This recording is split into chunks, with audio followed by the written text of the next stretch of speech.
Today, I'm a crime scene cleaner at an Amish farm, and the murderer was a horse named Ezekiel, obviously. This was one messy-ass crime scene, let me tell you. The victim's name was Jebediah, human, obviously, 41 years old, married with 5 kids by the time the dude was like 24. He had hands like shovels, which unfortunately did not come to his aid when Ezekiel, the equestrian executioner, decided to stomp on his skull. Jebediah's gray matter was chunked out all over the floor, like actual pieces of brain. Pink gray chunks of cortex streaked with dark blood and bits of white membrane scattered across the boards in wet clumps. Some the size of walnuts, some just pulpy smears where the tissue had been ground into the wood grain.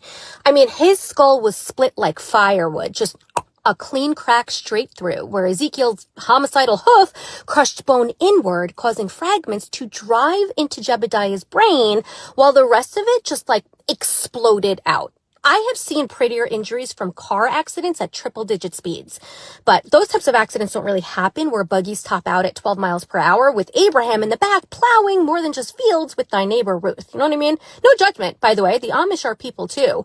In a world where every woman wears a skirt and there is a barn every 50 feet. So, you do the math on that. By the way, I've actually had Amish men come to my house before. Not like that. They built my kids' swing set last summer, and I watched them from my kitchen window like they were some kind of historical reenactment exhibit. Except the only difference is that these motherfuckers were fine. I mean, suspenders straining over shoulders, forearms like steel cables while they hammered and sawed without a single power tool, mind you, just pure, raw manual labor. I stood there with my coffee getting cold, thinking extremely unholy thoughts about men who literally tipped their hats to me.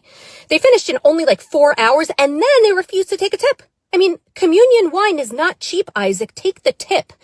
Anyway, by the time I was done, the barn was clean enough for Sunday shoes. And Ezekiel, for those who are wondering, was forgiven, because that's what the Amish do, But what do I know? I'm just a crime scene cleaner.